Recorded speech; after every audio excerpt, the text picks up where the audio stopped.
Hello everybody, good morning welcome along to Forever United TV. Welcome along to the live stream. Anybody who is live in the chat with us this morning and everybody else catching up.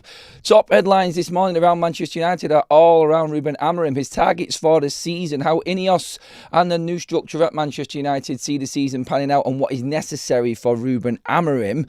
Ruben's thoughts himself on what has been said behind the scenes on everything going on at the moment. Sky going into detail about Manchester United's top midfield targets. More confirmation of who United are really going for as well. One top midfielder from Germany, hint, hint, who is desperate to come to Manchester United, according to reports as well. We'll talk about that and all the other transfer speculation, including Manuel Ugarte again, with links over to Turkey. That little bit of news at the bottom of your screen that we can all laugh at about Jadon Sancho as well. If you are just listening in somewhere, you might be in the car, travelling around to work or whatever. I'll talk about that later. You will like it. And Manchester United's under-21 starring against a proper first-team EFL side last night. And starring performers again, some familiar names that we've already talked about on this channel. All of that on the show this morning, everybody. Get into the live comments, give me your thoughts, and let's get into the news, everybody. I hope you all had a fantastic night. Anyone who did watch the under-21s, we'll get into that later on.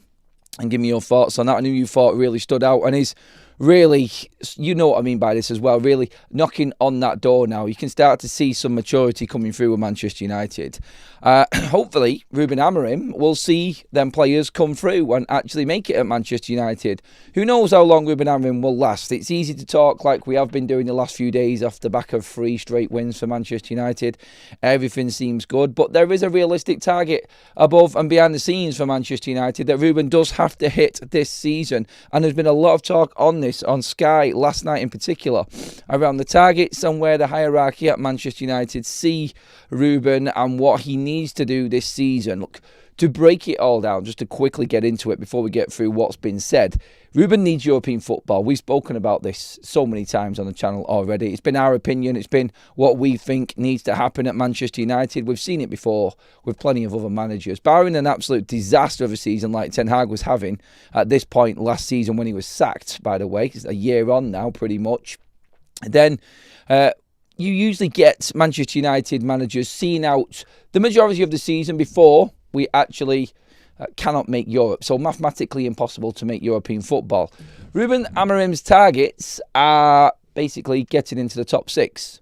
Well, it's reportedly Ruben Amorim's targets. I'll go through the news and the headlines first of all, but this has come from Sky Sports. Ruben Amorim is aiming for European football, European qualifications, next season, with Chief Executive Omar Barada and Director of Football Jason Wilcox likely content with top 6. Obviously, that pretty much nails on Europa League football. Maybe Europa Conference League, going off who wins the FA Cup and whatnot. You know how that usually is. Hopefully, there is one of the big guns. And do you know what? To be honest, let's hope Manchester United can win the FA Cup.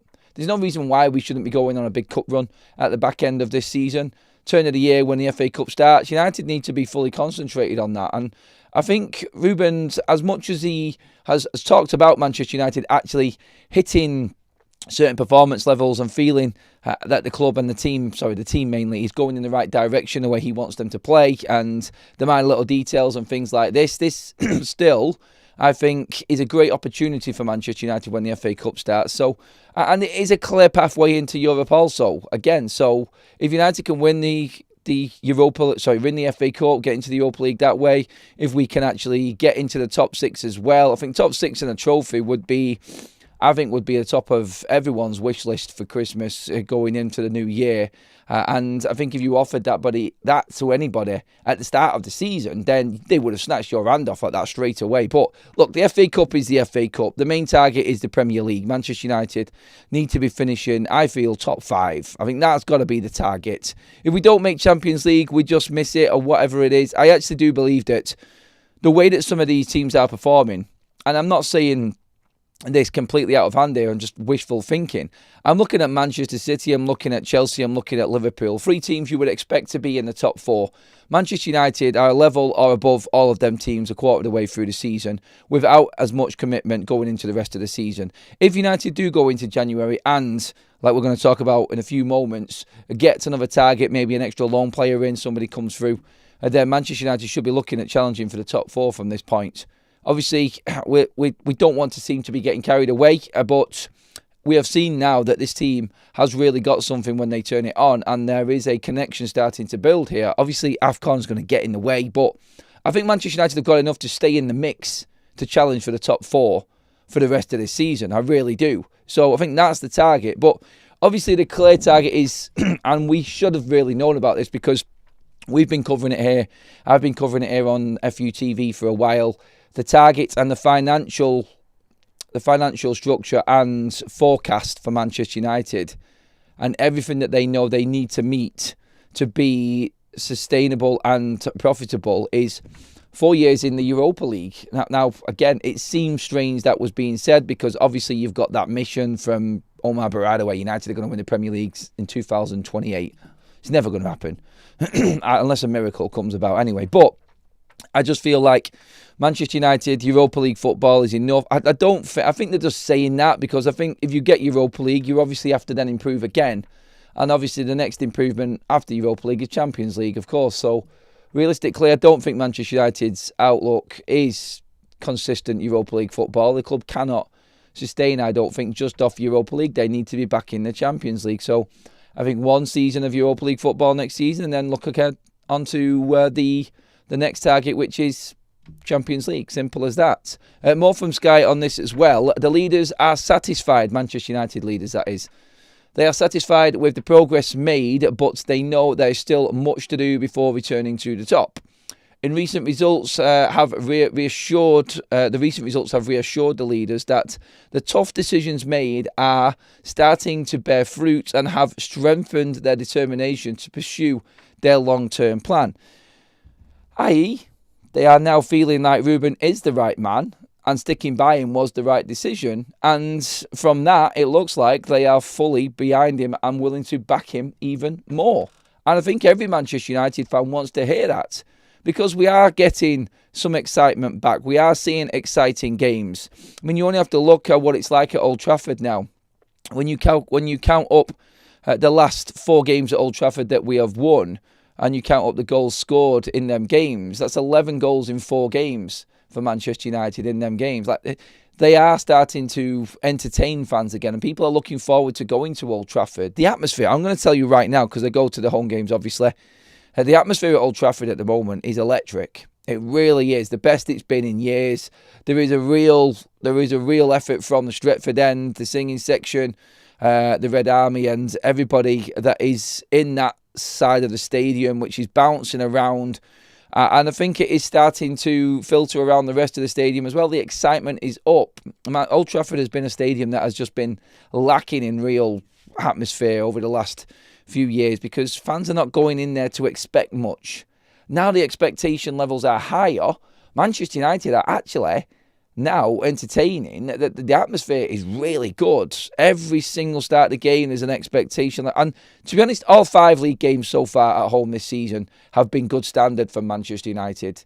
Competed in all and deserved to win every single one of them games. We were unfortunate in the first one against Arsenal, but I think this is where we're actually at now with United. And turning Old Trafford into a fortress, like I've said many a times, that will help Manchester United move forward and progress. But I think the interesting thing in that comment there, and that coming from Sky, is that the leaders really now see them big, hard, tough decisions that they made as probably sacking so many people, getting rid of certain players, coaches being let go. The cutbacks, I think, is what they're talking about there. They don't like to mention the word cutback because it obviously brings back the negative, doesn't it, and people losing jobs. But the tough decisions is how it's being labelled at the moment, are now starting to bear fruit and have strengthened their determination to pursue their long-term plan.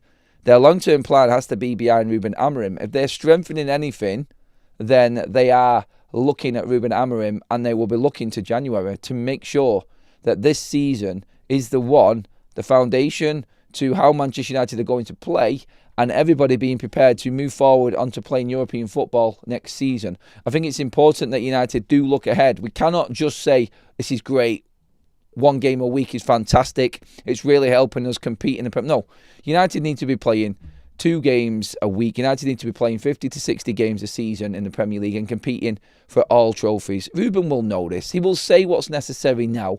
It's the start. But if you get through this season and Manchester United qualify for Europe, we should expect Ruben to be talking in a different tongue. He should be talking about Manchester United now going far in competitions.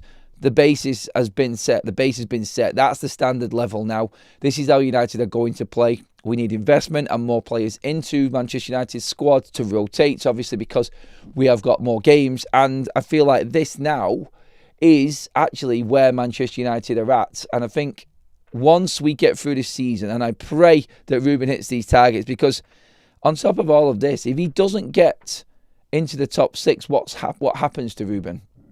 That then becomes a very difficult decision for Ineos, because he might just miss out. Is that enough? People will be looking at that and saying, well, he's moved up 7 places from last season, so clearly that's an improvement already. But then there'll be United fans saying, yeah, but we're not in Europe again, and we cannot have another season out of Europe. This is just not right. This is not good enough. So it's going to be a difficult decision if it doesn't make European football. If he finishes 7th and we miss out, then I think people will look at 7th and go, I expected that. But realistically, the financials don't work for Manchester United. Another season out of Europe is a problem in the transfer market. Another season out of Europe is less money coming in, and that outlook for Manchester United just drifts away. On top of this, I'm going to come to the comment section in just a moment, everybody. So bear with me again. Again, this is Rob Dorsett, chief reporter at Sky Sports. Then goes in, of course, on the targets off the back of Ineos wanting to back their long-term plan, i.e., make Manchester United that side that competes at the top. He then goes into a conversation on Sky talking about Manchester United setting their sights firmly on midfielders. And his words are, Manchester United have set their sights firmly on bolstering the engine room of the team with a new defensive midfielder topping the to-do list. Elliot Anderson, Adam Wharton, Carlos Baleba are among the names being weighed up as potential anchors. The club is expected to make its move in the summer rather than the January transfer window. Pretty much laying down what we already knew in a way, and I think this is good because we're all realistic. We know that we can't get them targets. Nobody's saying that Manchester United should be going out and getting a certain player, one of them calibre of players anyway, in January. We all know where we're at. But it is interesting how Rob Dorsett of Sky is not usually the one that would report on Manchester United transfer news anyway, and ins and outs of Manchester United, only when it's quite big. But obviously there's been a big report around where Ineos are at, where the hierarchy is at, and they're happy with the improvements under Ruben Amorim. That conversation's then moved across to the potential backing into that long-term plan, which is obviously going to involve transfers. And then they're talking about actual targets. Everybody knows that them 3 now are Man United's top targets. I think the biggest question now is, and this may sound crazy and it may sound completely out there, how many of them 3 can Manchester United get? Because I don't think they'll stop at 1. I think Manchester United are realistically, if they're going to challenge in Europe, like we just said, they need 2 of them players, I think. And then you're really looking at some, I feel, quality, or good enough quality to challenge on all fronts next season. I do. We've got 6 or 7 centre-backs there. Yes, we need investment in wing-back areas as well, and probably another centre-forward just to add a little bit more cover. But there are options out there for Manchester United. We talked yesterday about Jean-Philippe Mateta, free transfer. Him and Zesco battling it out next season. Yes, please. 2 of them midfielders coming in on top of what we've got. That's full rotation. Manchester United might move players on. We're going to talk about that in a minute. But let's come into the comment section first of all. Give me your thoughts on them targets and what's being said and everything else, please, everybody. Let's get in there. Let's get through a couple of, first of all, contract renewals, membership renewals, sorry. Loving the old real top. Adam says, Tom with a super chat, first of all. Thank you for that, matey. Huggy Boy, has just gifted 1 membership and renewed his own as well. Thank you for that, bud. And the Virgin Mary also has people changing their buddy YouTube names. You do it on purpose just to throw me out, but has renewed her membership also. I forget people's names quickly. From the mods and the members. As soon as they change the name, I'm already thinking, like, who was that? Like, what was their name before? But yeah, let's get into some of these comments now. I'm just going to scroll up on the live chat and stop it there. We need to do what we need to do, and not worry about the under teams. Slowly we'll climb the table. We're not anywhere near where we want to be, but we'll get there, and we'll get where we need to. It's not about Amorim, it's about United. No, it is about Amorim. Everything's about Amorim, because he will be the one that gets sacked if, like you said, United don't get there. And we know that that's an inevitable. It's not an agenda, it's not an opinion, it's just we know, it's a fact. If United don't succeed, Ruben will be sacked. And we all want Ruben to succeed, because it means that we're watching that progressive football, it means we're watching entertaining football, and United are winning. And that's all that matters. You're right, but wrong at the same time there on that one. But you know what I mean anyway. Andrew says, Adam, yes, the atmosphere has massively improved. Where I am on the boundary between the east and north stand has a great atmosphere now. Love that, Andrew, because I know Andrew was moved from his seats at the start of this season for the new executive seats around the dugout. So I'm glad you're having a ball there, Andrew, and enjoying it, mate. And it's good to see that there is an atmosphere at the other side of the stadium, because that's the opposite end to where I sit. And so it is spreading, and it does have that feel-good factor about it, Old Trafford, at the moment. Again, a complete contrast to last season, by the way. It was dead. Old Trafford, unless you was playing them European nights, which obviously kept things going and kept everybody interested, but league games were horrendous. The atmosphere, it was crap. People were just going there because they had to fulfill their season ticket allocation, and that was it. Like, because they'd lose their season ticket if they didn't go to a certain amount of games. That's all it was. Let's see what else we've got here as well in the chat. Keep them coming in, everybody. There was definitely a buzz in the Stretford end Saturday before kickoff, which hasn't been there for a long time. Lots of more people picking up on this in the atmosphere. Matchgoers definitely feeling the difference. Don't forget to hit that subscribe button, and obviously like the button, says Realist as well. Thank you for that, buddy. Would you look at wing-backs in January, because Dalot and Dorgu are not good enough to cover the AFCON? Dorgu, I think, needs time. It's whether we've got that time this season. He's raw. Very, very raw. Leon played last night again for the under-21s. You got Mantato, you got Kamasan. Are they good enough to come through right now? Very, very young players. So I just don't know. If the option's there, go out and find them, yeah. I'm sure Manchester United will be looking as well. And we'll see what comes about. But honestly, I just look at United now going into AFCON, and that's the only fear that I've got for this season now. It really is. Like, that is going to be a tough spell to get through. Adam, which lounge? No, I went 68, mate. 68. I'll have to invite you along. Block on one occasion. North Stand is back alive in there now. It was bouncing. I lost my voice after the game. Too much singing and screaming at the referee. Gricker, I was with you. My voice right now is still suffering from Anthony Taylor's antics at weekend, mate, honestly. And the goals on top of that completely battered me.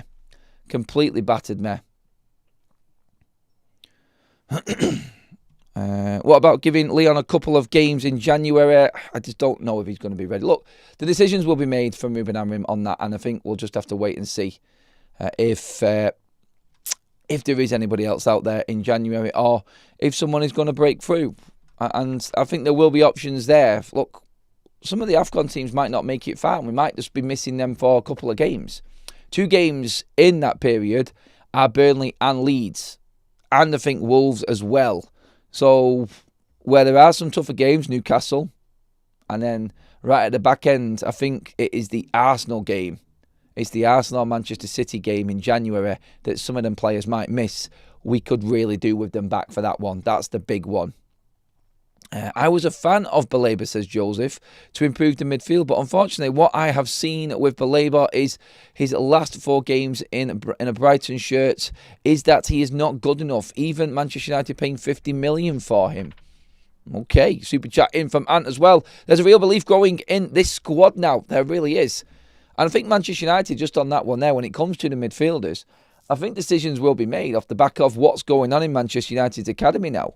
Just to move it forward quickly onto the other news as well. Last night, Manchester United played Rochdale, their first win against an EFL side. So obviously they have the cup where the under-21s play in against some of the lower leagues, the EFL clubs from like League 2, League 1. And they played our trade against them. Manchester United's under-21s last night went away and beat Rochdale 2-0 with goals from Chido and James Scanlon. So good performance from the under-21s last night. Very, very good indeed. And was comfortable enough. A lot of Manchester United's journalists were there. I think Simon Stone, Samuel Luckhurst were both there at the ground last night watching them, as United obviously don't have any midweek action. No games to play, obviously, with it being the Carabao Cup. Nobody cares about that anyway. But yeah, Manchester United actually doing really well at the moment at under-21 level. The likes of Scanlon just going under the radar right now. But important for Chido. 82 minutes last night. Again, another goal for him. Off good work and pressing from Jimmy Thwaites as well. So United looking pretty good there. And as long as they keep on impressing and playing and this competition and showing out, I've not found out. I can see people asking about Shea Lacey. I don't know enough about that yet. I'll find out for later for you all. I'll check with certain people to find out if there is any severity. I didn't actually see any injury at all. I'm just picking up off what people are saying in the chat.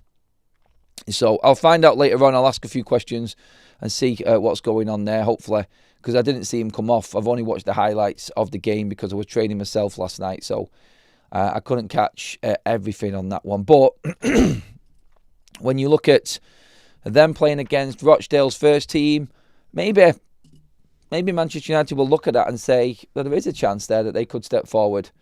And the more games that they do, the more games that they play, then the better chance they've got. Let's not forget, there's 2 more months yet. 2 full months of football before we hit the January transfer window, which is about, I think, 10 or 11 games. I don't expect any academy players to break through in them, but 2 months of football with the same amount of games for the academy players, probably even more. That is a long time, and that's a lot of football for them to impress and do more, and maybe feature in the squad. I don't think any of them are starting games at the moment. Just going to say that. I don't think any of them are starting any of the games at all for Man United's first team. Just going to say that. But they could be options off the bench. So, again, just important that they keep on impressing and improving, and that will give United a decision to make, I think, going into them festive months, December and January. And again, like along with the AFCON thing, we just don't know. Mazraoui, Mbeumo and Ahmad, 3 good first team players to lose. Depends how far they go in the competitions. I don't think any of them have really been pulling up trees in the qualifying from what I've seen. Can they win the competition? Can they go all the way? I hope not. Again, like I said before, selfishly as a Man United fan, I want them to all dip out very early in that. Exciting right now with United, but I do not like wing-backs. I feel Ahmad would be better as a straight winger. No, he's good, mate. He's very, very good at wing-back, and he's adapting to it very well. His defensive qualities are definitely improving also. He does have a natural defensive instinct as well, Ahmad, which is starting to shine through. So I haven't got a problem with it. I haven't. Ahmad and Mbeumo going to AFCON, may open space up on the bench. Yep, that's what I mean. For the academy players anyway. Talking about the midfield reinforcements, I'm bringing up January. We just said that we're not going to get any of our top targets in January. We know this. But there is reports coming out again, and there is a report coming out on Joe Bellingham's situation. Joe Bellingham will push for a loan move to Manchester United in the January transfer window. And that, again, we've talked about this, of course, before. And this is a story going through a few of the tabloids this morning that I have seen. We know the situation and fallout behind the scenes. We've spoken about all of that. There is nothing more we can really say. We're 2 months away from the window opening. And Joe Bellingham's situation might change anyway. He might start getting a bit more game time and performing well. He's had some alright performances since we started talking about him. I think a Champions League one, he featured in the last week as well. And look, it could all change. These are just rumours at the moment around the midfield area. But interesting how there is a lot of rumours around the loan market for Manchester United, which everyone is going to push. Everyone now is very, very clear. Anyone who's reporting on Manchester United is very clear. And I think the club have made it that way because of the targets that they're looking at, that nobody is being brought in January on a permanent deal unless something miraculously drops on their lap and it's just too good to refuse. But it's not there. The story the other day from Spanish reports about Conor Gallagher. Checked into that. There is absolutely nothing in it. It's complete garbage. Manchester United would, however, go for both Conor Gallagher and Joe Bellingham if the loan option was there. And it suits Manchester United, I think, for both of them. Whether you like the quality of them players or not, they're both English experienced. Yes, Job not as much at the highest level, but I think a blend of the Championship and the Bundesliga probably would be seen as enough for Ruben Amorim to bring him in for 6 months to help Manchester United in that rotation. And if Manchester United can get a deal done over the line quickly, then maybe we could get them in as another option before we hit the ends of the AFCON competition. The only reason I would say that is because you could maybe push Bruno Fernandes forward if you bring in another box-to-box midfielder. I can't see Bruno being moved around, but just as an option for Manchester United for them couple of games where they may struggle because we haven't got the likes of Ahmad or Mbeumo. So, yeah, just there. But the Joe Bellingham one, I mean, I'll ask the chat again. I've asked it before when we did a special video on Joe Bellingham. It didn't really go down that well. There wasn't much interest within the chat on bringing Joe Bellingham in. So I just want to ask it again just to see if anybody has changed. If Joe Bellingham was available for Manchester United on a 6-month loan deal to the end of the season, would you take him? Would you go for that deal? And that's an important, I think, question there, because it is just a loan for Joe Bellingham. So would you accept Job on a loan? I think is the, and it would just be for 6 months, because Dortmund I don't think are going to be, no, in fact, I don't think Manchester United, unless he absolutely smashes it. Say, for instance, he came in on loan, destroys it, has a fantastic 6 months, and there might be an option for Joe Bellingham at the end of that 6-month deal. Maybe United would look at it. I just don't see it. I think United have got their targets set for the summer, and that's where the investment's going to go. And I don't see Dortmund doing Man United any favours whatsoever when it comes to doing a decent price or doing a good deal for a player. Like, they have shafted us left, right, centre over the years, Dortmund, with certain players and prices. So I don't think United would be willing to go into negotiations for Joe Bellingham with Dortmund. I think they would want a stupid fee, more than what they paid. And I don't think United are willing to pay it. I just don't. But be interesting to see what you all say in the chat on Joe Bellingham. It's a big no for Job. A no again. Job, not for me. Yes, take Kobe. Is that Job? Sorry, it's both. Job squad is short of quality. Let's see what else we've got in here. No again, not proving enough. Can't even cope at Dortmund. Job chat is simply his agent and parents trying to engineer a move. There is no way we are considering him at all. Well, no, we are, Ant. We have looked at him in the summer as well. I think that was proven. But he wanted to go to Germany and follow his brother's footsteps. So United did have interest in him, and Ruben Amorim did like him as a player. I personally don't see it happening. I'll say that. So I'm pretty much in agreement with most of the chat on this. Again, like, he is a good enough player, I think, to be a squad player for United. Is there any real need for it, I think, is the question. And I think we do have low numbers in midfield, and we could be one injury away, and I don't want to tempt fate again on this at all, but we could be one injury away from really struggling in that midfield area. Because if you lose Casemiro now, you're solely reliant on Ugarte. That's it. And that's a scenario I just don't want to be dealing with. So we are literally praying at the moment that Casemiro stays fit, and that's where we're at. And I don't think we should be in that position. I don't think that's a safe position to be in. And Ugarte, just the quality, the understanding, and I just think out and out, just top-level football, what we need right now, an understanding of what Ruben needs. I just don't think Ugarte's got it. I don't, compared to Casemiro anyway, because it's night and day right now. And Casemiro's worth has definitely shone for Ruben Amorim over the last few days. My God, he has been a godsend to Manchester United. And that stat alone with Manchester United, with the 16 goals conceded without and 3 conceded with, that was staggering when that came out. I could not believe that stat. But I just feel like one more body is necessary. I would push for Conor Gallagher. I would. That would be my target. If I can get Conor Gallagher on a loan till the end of the season, I think that is perfect for United. It's exactly what we need.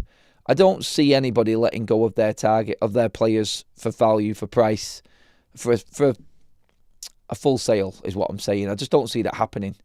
I really don't. So, and I don't think United are going to spend, like, if United are going to spend money, like I said, it's going to be on the targets in the summer. Alone, let's see if we can get Conor Gallagher. I think that's where it's actually, where it's going now. And if we can get that done, and I know Ben Jacobs has been talking about this quite often as well, and I feel like we are now looking at that potential. Ugarte himself is also in the news as well, and this is around a move to Galatasaray again, and more reports coming out with interest in Ugarte. I don't think he's going in January, by the way. And this report is saying that Turkish giants Galatasaray are interested in signing Manchester United midfielder Manuel Ugarte during the January transfer window. Ugarte is currently behind Casemiro in the midfield pecking order under Rúben Amorim. And this is coming from Turkey. I can see Ugarte going in the summer. I've said this all season. It's his second season, and Ineos will, I feel, be true to their word. When no improvement in 2 seasons, not staying at Manchester United.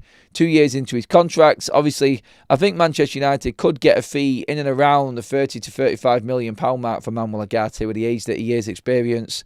I think that's feasible, and that will pretty much cover Manchester United's losses that we're going to make on that transfer. So just over 50 million, was it? Just under 50 million. If we can get 30 to 35 million for him, I think that's fair.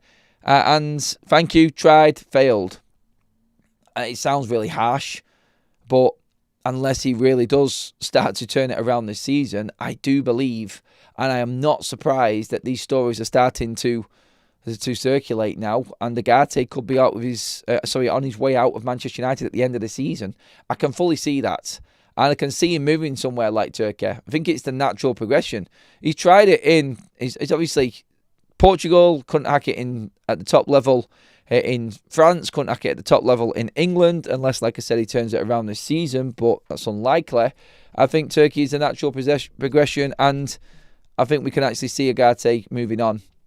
I think maybe some Italian teams would be interested in Ugarte also. So it just goes to show the landscape of Man United's midfield is going to change massively. I think it's going to be exactly the same as what happened with Man United's front line this summer transfer window just gone, when we went all in on 3 top players. I think it's going to be exactly the same. We're going to move out as many midfielders as possible, and we're going to bring in at least 2, maybe 3 midfielders. A third could be in the form of an academy player, maybe, depending on how pre-season goes. But the summer transfer window, I expect 3/4 of Manchester United's budget to be smashed on that. I really do. I think they'll do exactly what they did in ploughing all of their efforts into the front line, into doing it exactly the same way into the midfield this summer. That just seems to be where we're at with it right now. And I hope that Man United do buy 2 of them players out of Baleba Wharton and Elliot Anderson. If you had an Elliot Anderson and Adam Wharton midfield 2 for Manchester United, that would be scarily good. I know they're both naturally, they both move forward and can both dribble. So I think they can both play 6 and 8. I would love to see Adam Wharton as a 6 and his engine, and then Elliot Anderson probably more as an 8, and the way that he carries the ball forward. Both completely press resistance, and I just think that would be dynamic. What happens with Bruno past then? Well, this is the natural evolution of the team. You've got to see Bruno eventually not needed in that side. The thing is with Bruno, he shows in moments that he has got that absolute quality, but there is no one else in this squad that can do what Bruno can do and win as a game the way he does. And that's why he plays. It's why he keeps him in the side. And Ruben knows this. And finding a replacement for Bruno and what he does is difficult. So do we change the way that we play? Do United play a different way without Bruno Fernandes? Yes, I think they do. I think that's what we're looking at. I think the big plan is the midfield. I don't think Bruno's going to go, by the way, now, after what's been said. But maybe Bruno Fernandes, and I don't want to say this either, but if Kobe Mainoo and Xerxes both leave, who are both naturally 10s, and I think they both proved that when they played the other day against Brighton, if they're both gone for Manchester United, Bruno stays. Bruno moves up into competition in the 10 position. But then again, will Ruben have the balls to drop him and play Cunha and Mbeumo ahead of him? I don't know how he's going to do it. I don't know how he's going to do it, but look, they're problems that I would love to have, and they're problems that Ruben Amorim needs to have, and I think are expected. I really do. By the way, in that under-21s game last night, Jimmy Thwaites was another starring role in there as well. His highlights reel is fantastic again. But do, if you get a chance, go and watch the highlights back from that game as well, because it was, I think, good for Manchester United to get that first win. And I think the journalists were making a point of saying it's their first win against an EFL side so far this season. And beating the first team is a lot more important than actually beating teams at your level, like under 21. I think that's a big step for United. We need wing-backs as well. Dallo ain't cutting it, says DOP3, who has just renewed his membership as well. Thank you, mate. No, wing-backs, definitely, mate. You are right. You are definitely right. It's going to be a midfield / wing-back overhaul, but midfield emphasis is more important. I think that's where we're at. And I reckon 200 million spent on midfield in this summer. 200 million, 100% certain that is the sort of figures that we're going to be seeing thrown out there. I can see it happening. I can really see Manchester United like doubling down on this now.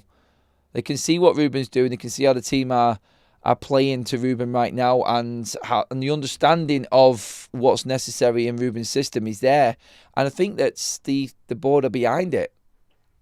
Moving on to the best news, really, of the show so far. And there was a report last night from Chris Wheeler. Now, there has been some reports going around that Aston Villa might want to send Jadon Sancho back to Manchester United. Well, Chris Wheeler and Nate Salt of the Daily Mail last night completely put that to bed with this headline. And let's all just talk about how grateful we are that we don't have Jadon Sancho in our side again. I could do this at the end of every single show. But the report from Chris Wheeler and Nate Salt is that Jadon Sancho will not return to Manchester United before the end of the season because his loan deal at Aston Villa does not, and this is the great bit, does not have a break clause in January. Thank you, Villa. Thank you, Jadon Sancho, for being the arse that you was and not wanting to move on a permanent elsewhere. Look, it's just so many ways that you can look at the silver lining from Jadon Sancho's summer. We were all going in on him in the summer, weren't we? There's a selfish player, greedy player, self-entitled. It worked out that we didn't get Emi Martinez because Jadon Sancho didn't want to go on a permanent to Aston Villa. I still can't believe Villa would want to take him on loan after that actually happened. And now Villa are being punished. Absolutely punished by Jadon Sancho. And I'm sure everybody, I mentioned it yesterday, has seen that video of him coming off the pitch. Honestly, the disrespect that this man has got for everyone else in his squad and the fans and the Aston Villa shirt, he is an absolute disgrace. And ever since he came out with that comment on Marcus Rashford, freedom to Aston Villa, doesn't look that free, does it, at Aston Villa now, Jadon, does it? It really doesn't. But Manchester United, out of all of this, the silver lining was that Jadon Sancho got his season-long loan on the money that he wants. And that stopped Manchester United getting Emi Martinez. But that brought us Senna Lamens. It also brought us Manchester United installing a season long with no release clause or send back or cut off, whatever you want to call it, in January to this loan deal. And that is absolutely glorious. That is everything that we wanted at Manchester United. We just wanted him gone out of the football club, period. Bit annoyed that we didn't get the deal we wanted, but still, just to be gone. And the story as well is now advancing to the point that Manchester United are going to do what some would have thought was the unthinkable back in the day and let Jadon Sancho leave for nothing.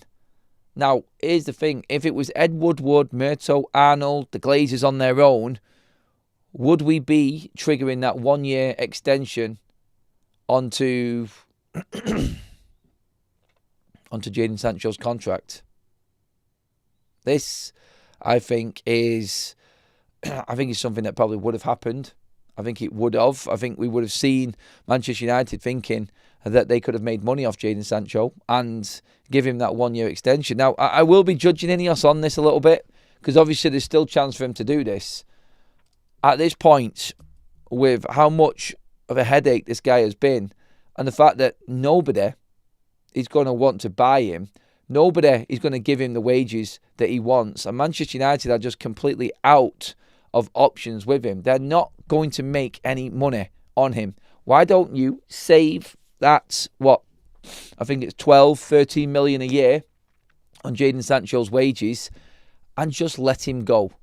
I hope they do this. I really do hope that this is true. The fact that there is no break clause in that loan deal right now is great, but there is still the option and still the opportunity for Manchester United to actually trigger that 1-year extension on Jadon Sancho's contract.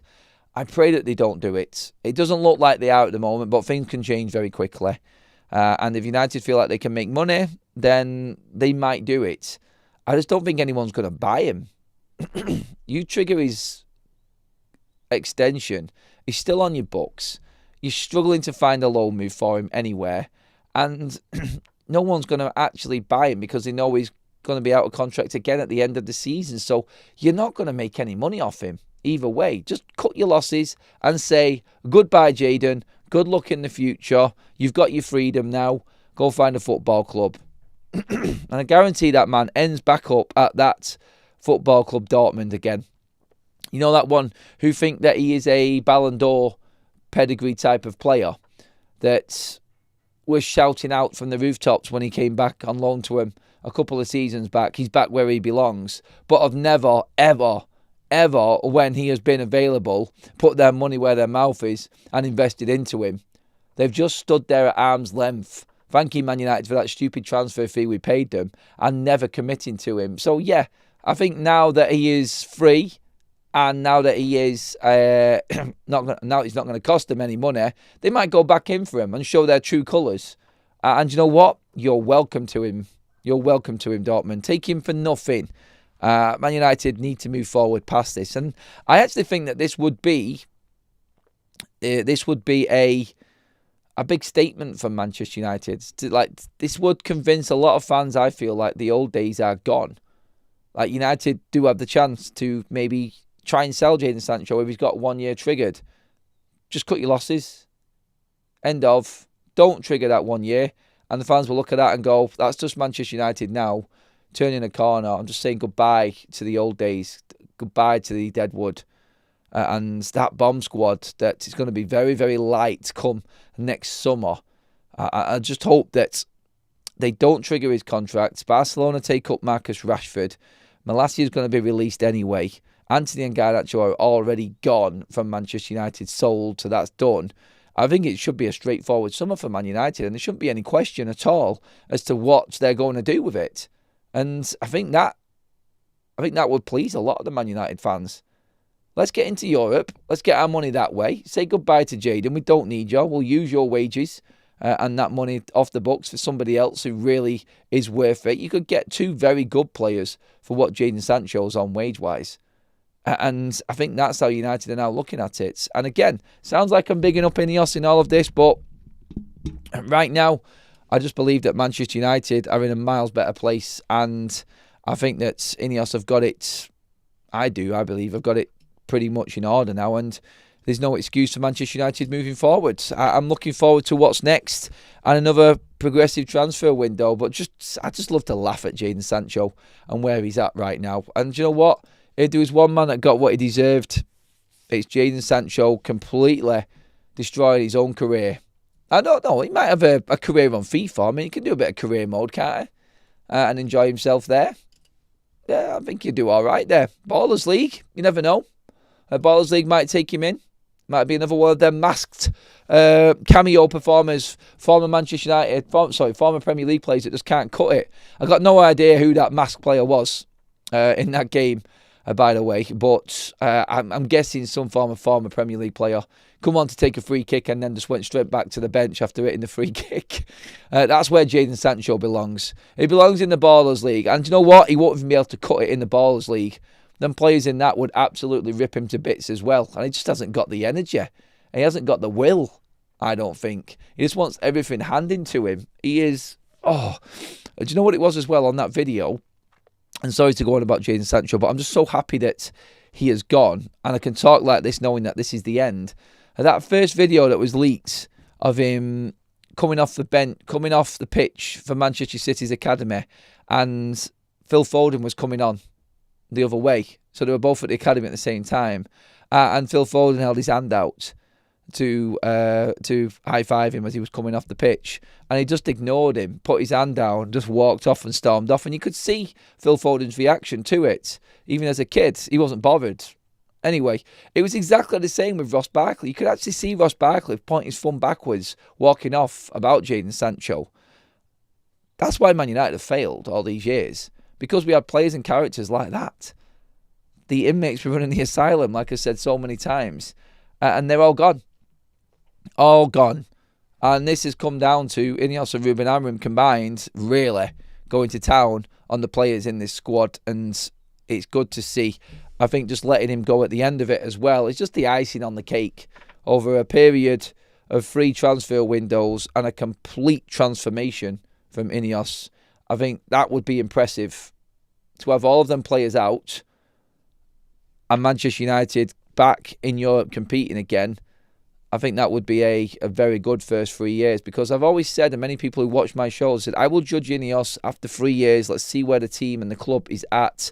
And obviously, coming into the summer transfer window, this will be the start of the 3rd year, the 3rd season for Ineos. So, near enough halfway through it right now. And we are, I think, on an upward trajectory.